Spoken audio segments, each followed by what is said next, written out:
Welcome, everybody, to the Healthier Podcast. I'm your host, Sean, and in every episode, we want to give you value so you can live happier, healthier lives.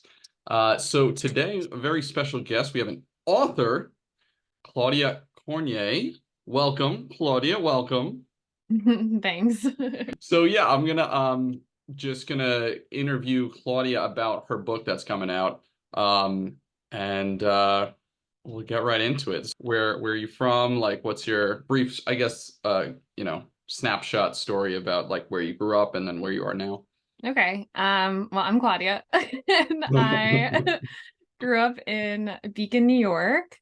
I went to SUNY Oneonta, and that's where I met Sean. And now I live in East Boston. And you are living with your boyfriend, Joe, right? Yes, and our dog Sunny and our gecko Gunther. Yes, Gunther's still kicking. I love it.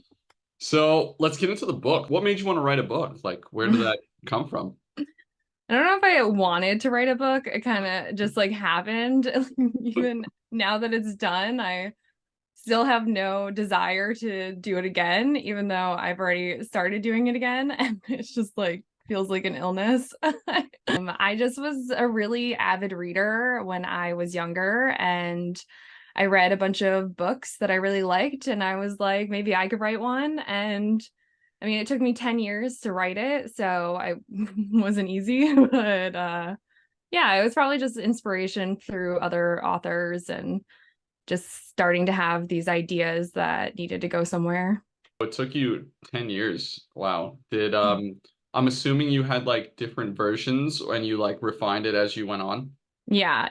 The first version is kind of insane. When I look at it now, because I was 18 and I didn't know what I was doing, and I was just depressed. And honestly, I was writing to not be depressed. And I kind of like wrote my friends in the characters. So I was like less lonely. And I, yeah, the first version is definitely crazy. And then it got so long. At one point, it was like 700 pages long, which is way too long. It should never be that long. And then I had to like cut it back. And then when I worked with my editor, I had to go in and like do it again. But over the past 10 years, there's probably been like five different versions of this story.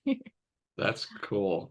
I mean, like kudos to you for like keep going. Like, and I hear that like I mean we all have like different versions of like working through depression and anxiety and things like that. And it just uh for different people it's different things, whether it be exercise, music, writing, like a creative outlet just like can really help. What is it about, like without giving like too much away? Yeah. So it's called Past Futures, and it's going to be out on April 18th. It is a young adult dystopian novel. So it's about like a futuristic world where there's a lot of injustice and there's a lot of inequality and stuff. And honestly, when I was 18, it felt very future. And like now that I'm 28, I'm like, this might be a little closer than it was 10 years ago. But it's about a family, and it's about a young woman who she's forced to forget her family and her life before her 18th birthday. And so it's really about her not just like finding her family, but also finding herself and like deconditioning from her society to figure out who she actually is at like the core, and then seeing if the future that was laid out for her still works for that version of her when she's her true self. Um, That's so cool. yeah. There's like a lot of aspects to it, and there's like a love story, and there's like really fun friendships, and this family that just like loves each other so much they're willing to risk everything to protect each other. And yeah, it's nice. I love that. I love that. I can't wait to read it. Is it within like our Earth, like actual like potential future of our Earth, or it's like more sci-fi? No, it's like our Earth. So Okay. basically, what happens is the ice caps melt and flood the whole world. And then this is the society that has been like built out of after that happens. So it's also about climate change and, you know, what could happen if we don't pay attention. Yeah. Oh my gosh, that's so cool. I could literally see it being like a Netflix show or movie down the road. How does someone even begin to like write a book? Like, do you just start with like ideas? Do you start with like a story that you had in mind? Like, how do you even start? There's a bunch of ways to do it. The easiest way, which is unfortunately not the way I do it, is to outline your idea. And so you would have your idea and you would put it down on a piece of paper. And then from there, you would map out your characters and like this person is looks like this and they act like this. And then this person is like this. And you have your hero and you have your villain. And then you have to figure out how you're going to get from point A to point B. And so you would probably, if you didn't do it like I do it, you would kind of map out like a general way you want the story to go. And then real organized people would then go in chapter by chapter and figure out what each chapter is going to hold before they actually go in and write the book. And then from there, it's, you just use your outline and then you build from there. But how I do it and how other people do it is I just sit down and I see what comes out of me at first and like see where the story is taking me. And then I go and I outline afterwards. So I'll Hmm. like try to flesh out a scene or like the beginning of the book or something. And then from there, I'll go back and outline. But it's chaotic. It's a very crazy, messy, like think of like a mad scientist with like papers just everywhere of just ideas, and then you're trying to puzzle it back together. I feel like it's more natural if you let it flow. Like there's like two ways to do it, I guess, like you said, is someone who's like super, I guess organized and like sequential, but rather than I'm so sorry, this is a step. She It's wants to okay. be, I love her. she wants to be involved. I'm not gonna edit that out. Um She but yeah, heard no, I me. like I like the flow, like just letting it flow out of you and then going back because I feel like it's so natural. Like I haven't written like anything, but I feel like that's such a natural way to do it, you know? Yeah, it's a headache for sure to do it that way, but it does feel like these are the words that I'm supposed to be writing right now. Yeah, yeah, exactly. Do you kind of take pieces of people from your life? Because I'm just thinking that's what I would have to do, unless I'm super creative, maybe you are, of just like creating something out of nothing. Well, I think like when I started, all the characters were probably based off of people around me, but since it's been 10 years, I think that they've kind of become just like pieces of people plus their own kind of energy, and like the main character is based off of me and it is what it is. You write what you know. And Yeah. her like growth and her story helped me grow over the years and helped me understand like my own personal story and place in this world and stuff like that. And so her and like her relationship with her sister, the family, that's all kind of based off of just like what's around me and how my family is. And then some of the characters are picked like pieces from friends, or like some of the mean characters are people like I didn't like at one point. And I'm like, well, they were annoying because they did this. So this person is annoying because they do this. That's perfect. Because I feel like everybody knows, like when they read your book, they're gonna know somebody like that. Because if you experienced it, like they've definitely experienced it. Like when you go about publishing, like how do you know um like to self-publish or like to go through a company or not?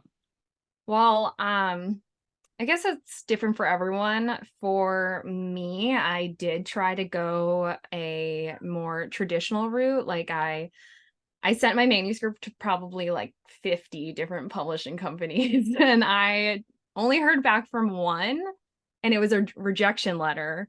which I was so excited that they actually took the time to read my novel and reject it. And then they gave me feedback on it. Like, that is unheard of in the publishing industry. A lot of manuscripts don't even get read. They just have so many. You don't think there are like a lot of authors out there or a lot of people writing books, but there are, and they're just trying to get it published, and they're just getting so many. And then you could send your manuscript to like the wrong person at the publishing company, and it would have been better if you sent it to this person, but sometimes you're not allowed to send it twice.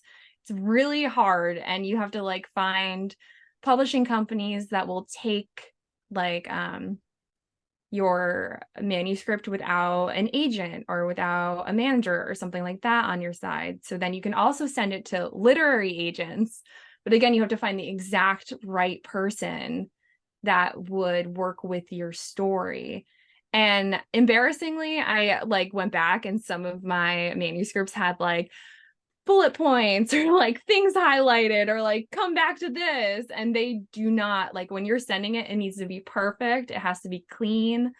And it was a lot of like trial and error until I figured out what I was doing, and then I found Wordy and I made a relationship with the people there, and I think it worked out the way it was supposed to work out. Because then you also have to think about like when you publish through a big house, you don't get as many rights to your book, and you sell the story, but then like you don't make much off of it after that unless you work out like a pretty good deal. So like you write the story and then you sell it to them, and then you hold just like a little bit of the rights and you get a little bit of the profit, but you get a really big check up front.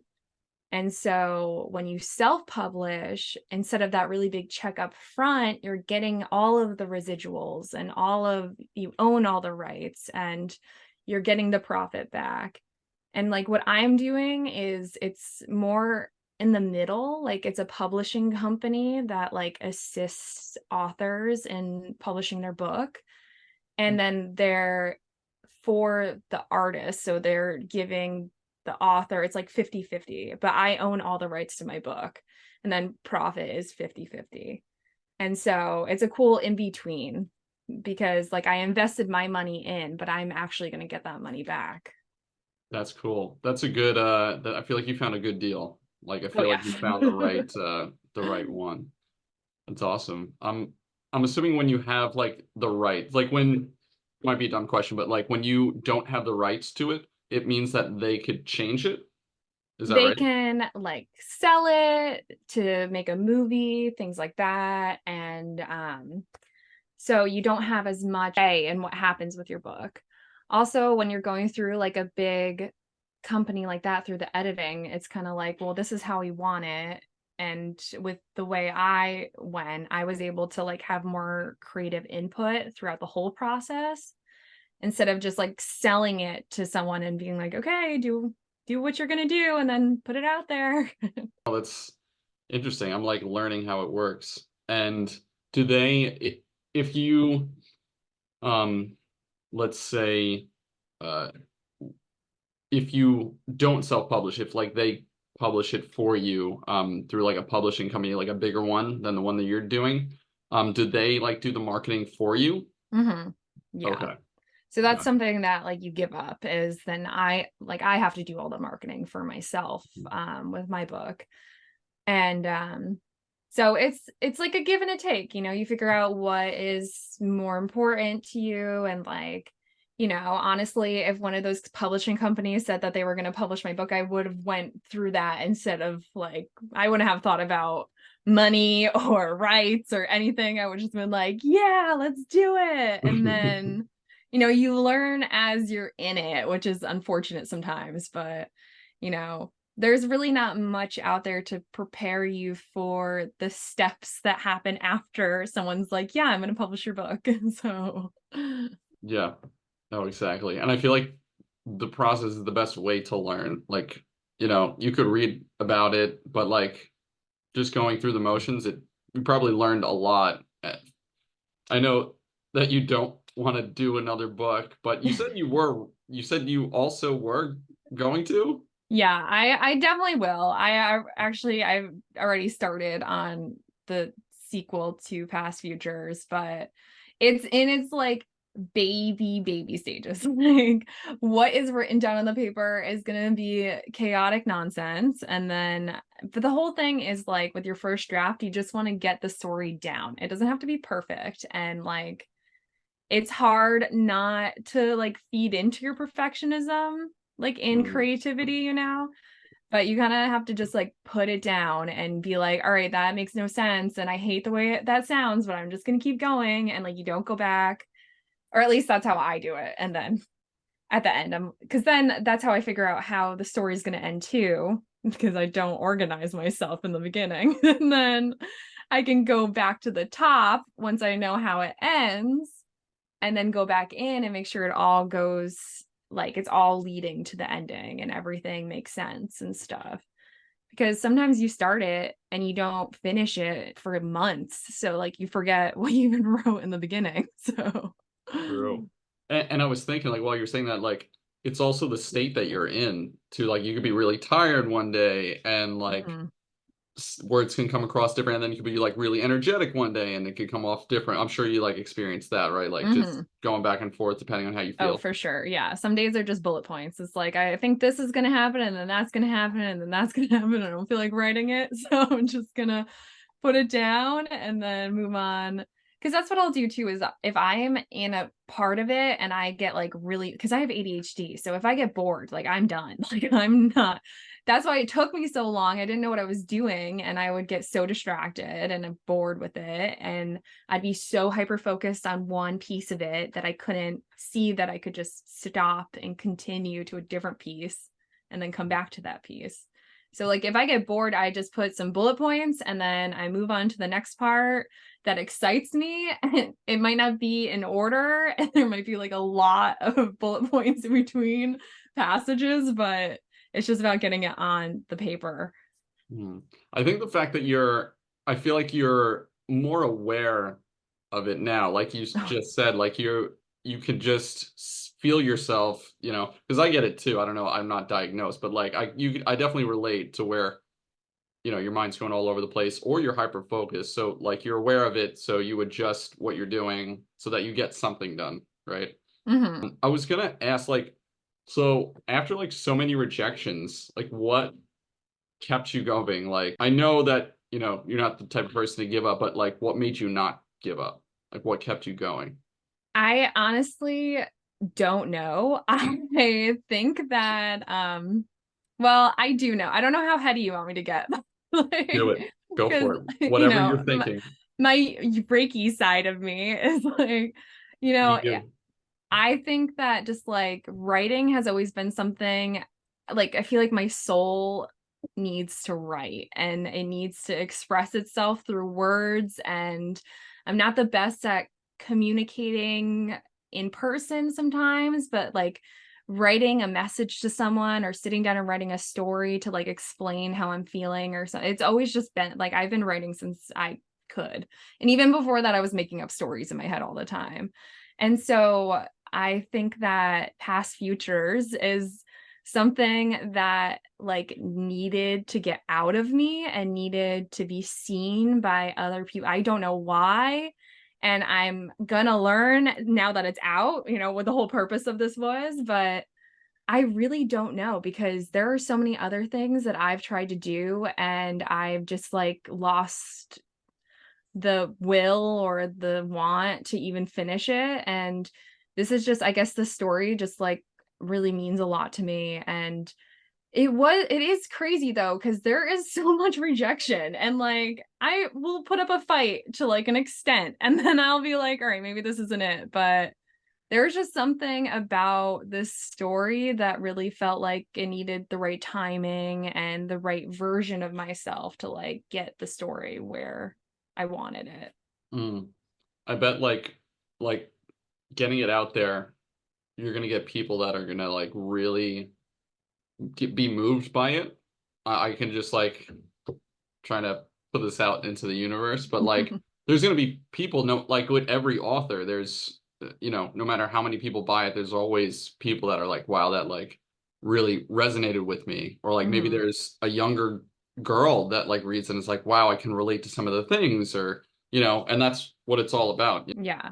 I just want one person to read it and be like, wow, like I feel seen. And that's it. And even, you know what, I feel seen in it. So even if I'm the one person, like I still feel successful. Like I fulfilled a part of me by just getting this out there, whether it's just for me and my friends or if I find a little community of people who like it.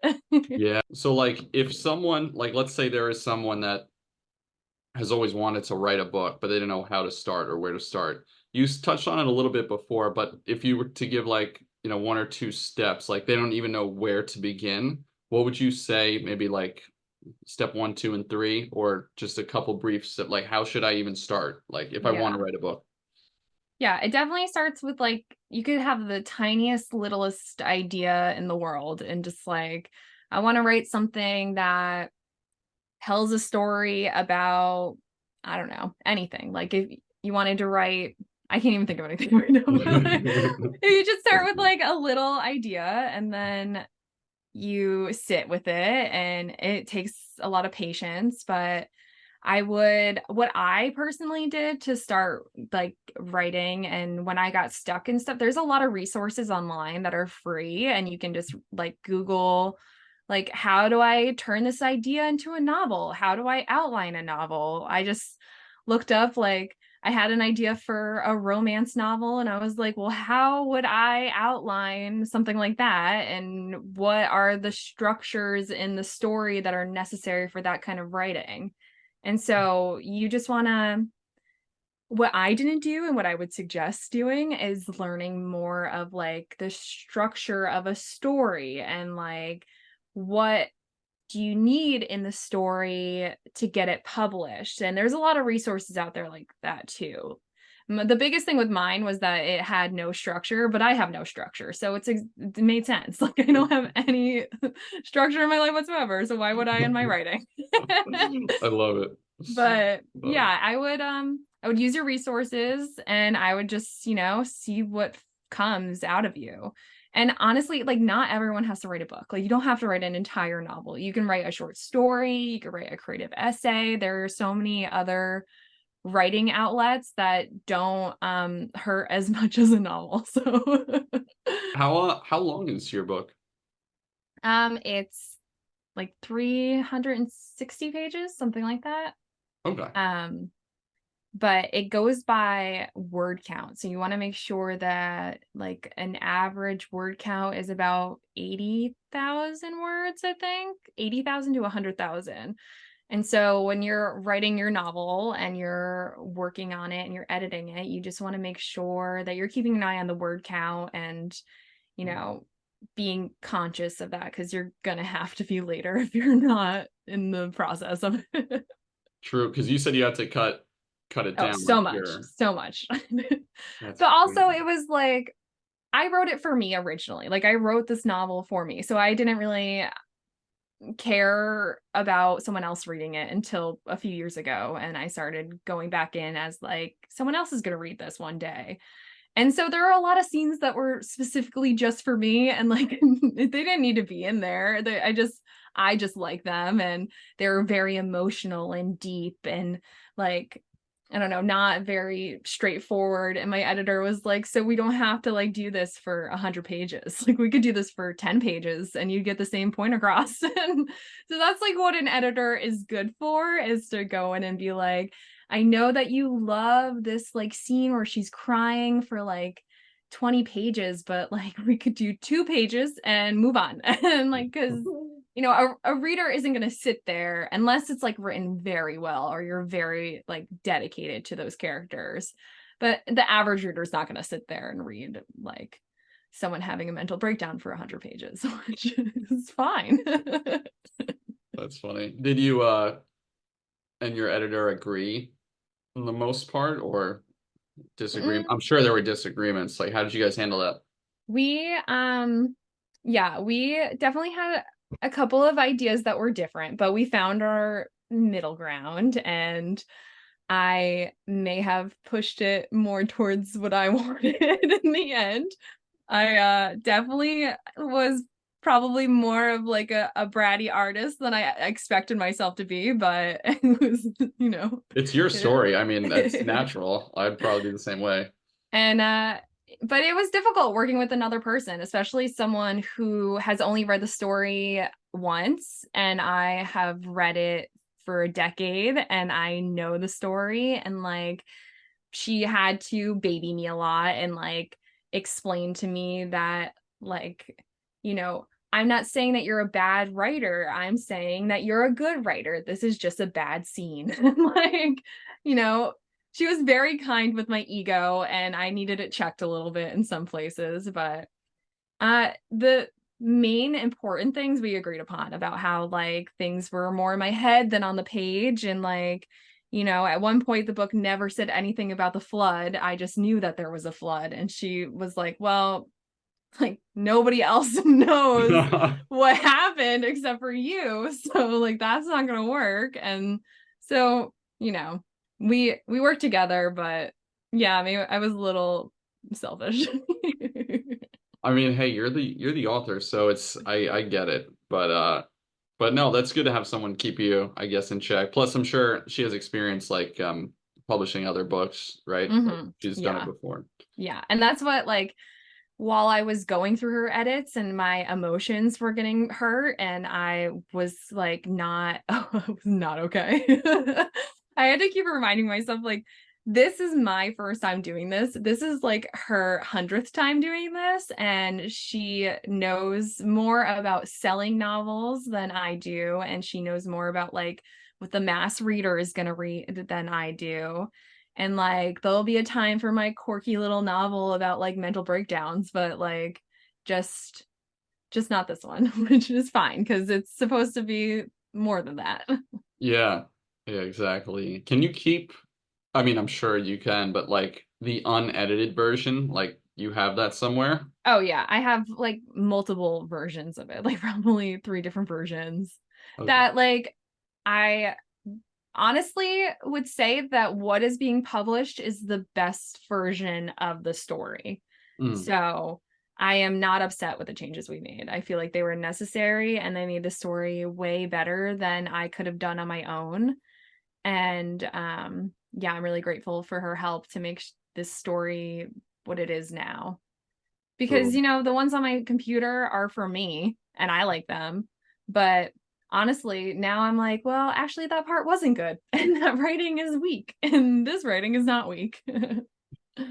Cool. It's only gonna help you going forward, right? Like now you know, and it's like I'm sure it's made you a better writer and Hmm. like sharpened your eye, right? Like so you know what to Yeah, look for. Your next one probably won't take as long because now you know.